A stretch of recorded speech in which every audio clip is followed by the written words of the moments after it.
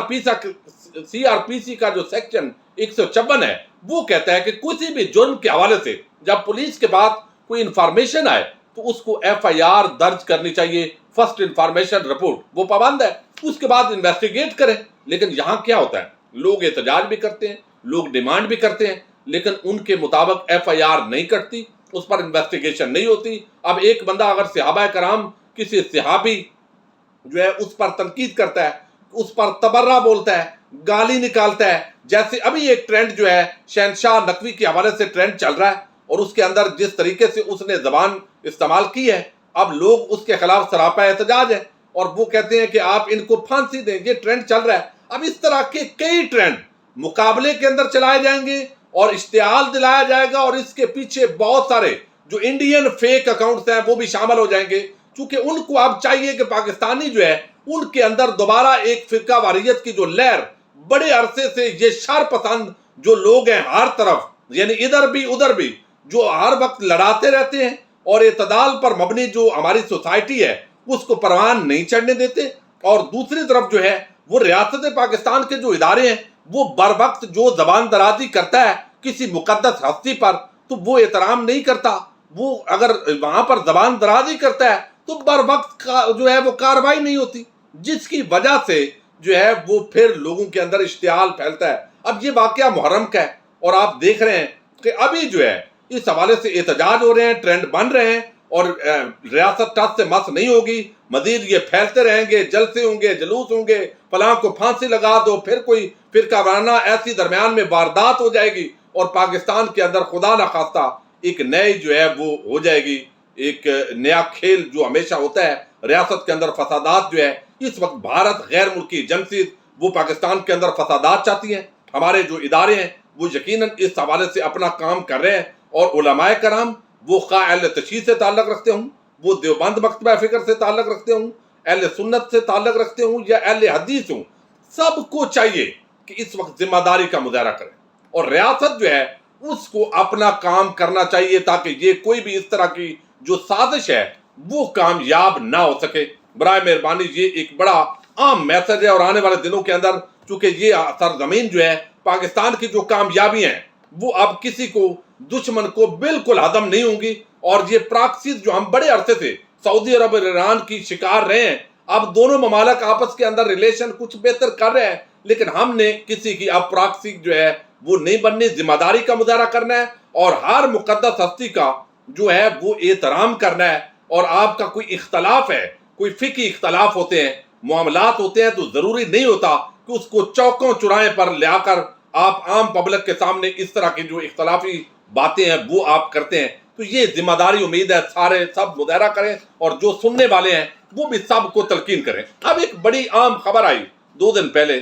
اس کا تعلق ہے سعودی عرب سے. چونکہ آپ کو یاد ہوگا کہ سعودی عرب سے کافی لوگ ریال لیتے رہے, ایران سے بھی معاونت لیتے رہے. چونکہ آج کی خبر ان سے متعلق ہے تو اس لیے کوئی یہ نہ سمجھے لے کہ میں شاید کوئی ایرانی مکتبہ فکر سے تعلق رکھتا ہوں, میں بالکل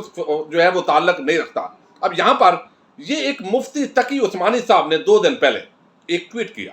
اور وہ بیسیکلی ایک خبر کے اوپر انہوں نے کیا, لیکن وہ چونکہ 22 نومبر 2020 کو منطقہ المدینہ جو ہے یعنی صوبہ جو مدینہ ہے اس کی طرف سے ان کے ایپ پر یہ لگا ہوا تھا کہ 10 جو سینما گھر ہیں وہ مدینہ المنورہ کے اندر کھولے جا رہے ہیں. اب ان کا جو مقصد ہے وہ تدریس, ہسٹری, اس طرح کی چیزیں بھی بیان کی جا رہی ہیں. لیکن مفتی تقی عثمانی صاحب اس کے حوالے سے انہوں نے عام سٹیٹمنٹ جاری کی ہے, اس پر پھر انصار عباسی اور بہت سارے لوگوں نے کمنٹ کیا ہے. لیکن اس پورے معاملے کے اندر آپ دیکھ لیجئے بہت سارے ہمارے ایسے علماء جو سعودی عرب سے ریال کھاتے رہے وقتاً فوقتاً, اور انہوں نے دیکھا کہ اسرائیل کے حوالے سے سعودی عرب کی کیا پالیسی ہے, یو اے ای کی کیا پالیسی ہے. اگر کوئی اور ملک ہوتا تو یہ گالیاں دیتے ہوتے, لیکن چونکہ وہ ریال والا ملک ہے تو اس لیے اس کے خلاف نہیں بولے, یعنی اس کے خلاف کوئی بات نہیں کی. ویژن 2030 ایک عام محمد بن سلمان کا ویژن ہے جس کے مطابق سعودی عرب کو بالکل اوپن کر دینا ہے. اب یہ لگ رہا تھا کہ جو مکہ اور مدینہ شریف کا حصہ ہے اس کو چھوڑ دیا جائے گا, یہاں پر کوئی سینما اس طرح کی چیز نہیں آئے گی. کہ کل کو کوئی نیا کنسرٹ میوزیکل کنسرٹ شروع ہو جائے اور یہاں بھی آزادی اظہار رائے شروع ہو جائے اور اپنے آپ کو لبرل دکھانے کے لیے مسلمانوں کا وہ قبلہ و کعبہ اور مرکز وہاں پر بھی اس طرح کے جو اٹیکس ہیں وہ شروع ہوں گے. باقی تو سعودی عرب کے اندر باقاعدہ ایک شہر بنایا جا رہا ہے اور اس کے ساتھ ہم نے دیکھا ہے کہ کس طریقے سے ہر جگہ کو سیاحت کے لیے کھولا جا رہا ہے. عمرہ زائرین عمرے پر بھی جائیں گے اور باقی جگہوں پر ان کے لیے اوپن ماحول ہوگا دبئی کی طرز کا, اس طرح کا بھی بنایا جا رہا ہے. اب یہ ایک بہت بڑا واقعہ ہے کہ آپ 10 اگر کھولتے ہیں, وہاں پر کھولنے جا رہے ہیں, بلکہ کام شروع ہے, جس طریقے سے اطلاعات ہیں اور وہ کھول رہے ہیں اور اس پر کوئی بیان نہ ہے. فضل الرحمان, ساجد میر, طاہر اشرفی, کسی کا بھی پر اسرار خاموشی, کوئی سٹیٹمنٹ نہیں, کوئی رد عمل نہیں. اور وہ ایک جو ہے مفتی تقی عثمانی, میں ان کو خراج تحسین پیش کروں گا, انہوں نے کہا کہ اب مدینہ منورہ میں بھی 10 سینما ہال قائم کرنے کا منصوبہ ہے. انا للہ و انا الیہ راجعون. الفاظ اس پر صدمے کے اظہار سے عاجز ہیں. الیس منکم رجل رشید, کوئی ایسا بندہ نہیں ہے. یعنی دیکھیے کہ وہ ایک غم کا اظہار کر رہے ہیں کہ اگر مدینہ المنورہ, اب مدینہ المنورہ جو ہے اس کا ایک اپنا مقام ہے, مکہ المکرمہ کا اپنا مقام ہے, متفق علیہ حدیث ہے صحیح بخاری اور مسلم کی. حضور نبی اکرم صلی اللہ علیہ وسلم نے ارشاد فرمایا کہ مدینہ منورہ فلاں جگہ سے فلاں جگہ تک حرم ہے, یعنی مدینہ شریف کی جو باؤنڈری ہے وہ حرم قرار دیا, اور اس کے درخت نہ کاٹے جائیں اور نہ ہی اس میں کوئی جرم اور برائی کی جائے. جو شخص اس میں کوئی جرم اور برائی کرے گا اس پر اللہ تعالیٰ, فرشتوں اور تمام انسانوں کی لعنت ہے. یہ صحیح بخاری مسلم کی متفق علیہ حدیث ہے, اور یہ بڑی عام اور متعدد حدیث ہیں. اور ان شہروں کا رتبہ مرتبہ یقینی طور پر محمد بن سلمان کوئی بھی جتنی لبرلزم جو بھی اس کو عنوان دیں آپ لائیں, لیکن یہ جو مسلمانوں کے مقدس مقامات ہیں, جو مقدس شہر ہیں, جن کی اللہ تعالیٰ قسمیں کھاتا ہے, اتنے بابرکت شہر ہیں جہاں پر نماز پڑھنے کا ایک مسجد میں, مسجد حرام میں نماز پڑھنے کا 1,00,000 نمازوں کا ثواب ہے, مسجد نبوی کے اندر 50,000 کا ثواب ہے, اور حضور نبی اکرم صلی اللہ علیہ وسلم کا جو روضہ شریف ہے یہ ایک انوار و تجلیات کا مرکز ہے. اگر وہاں اس شہر کے اندر اس طرح کا دجالی اور کوئی اس طرح کا فتنہ پروری کی جائے گی تو یقیناً عالم اسلام کے اندر تشویش ہوگی, اور اس پر جو ہے وہ احتجاج بھی لوگ کر رہے ہیں. لیکن ہمارے بہرحال فضل الرحمان, ساجد میر اور یہ سارا طبقہ جو طاہر محمود سمیت جن کو ریالین کہتے ہیں, ریالیین, تو وہ خاموش ہیں, ان کو بھی رد عمل دینا چاہیے. بہرحال میں نے جو فرقہ واریت کے حوالے سے بات کی ہے, اس وقت ایک بہت بڑا, یہ پاکستان کی کامیابیاں دشمن کو ہضم نہیں ہے, اور یہ ایک نیا ٹرینڈ, روز اس طرح ایک دوسرے کو کافر قرار دو, فتوے بازی, اور یہ جو ماحول ہے نفرت انگیز, اس کو ختم کرنے کے لیے علماء کرام, عامت الناس اور حکومت پاکستان, اپوزیشن, سیاسی جماعتیں, سب کو کردار ادا کرنا ہوگا. یہ بہت ہی خطرناک گھناؤنا کھیل ہے جو اس وقت عمران خان, جنرل باجوہ اور ان کی ٹیم نے جو کامیابیاں لی ہیں اس کو سبوتاج کر سکتا ہے. اپنے میزبان ساجد گندل کو نیکسٹ ویڈیو تک کے لیے اجازت دیجیے. اللہ حافظ.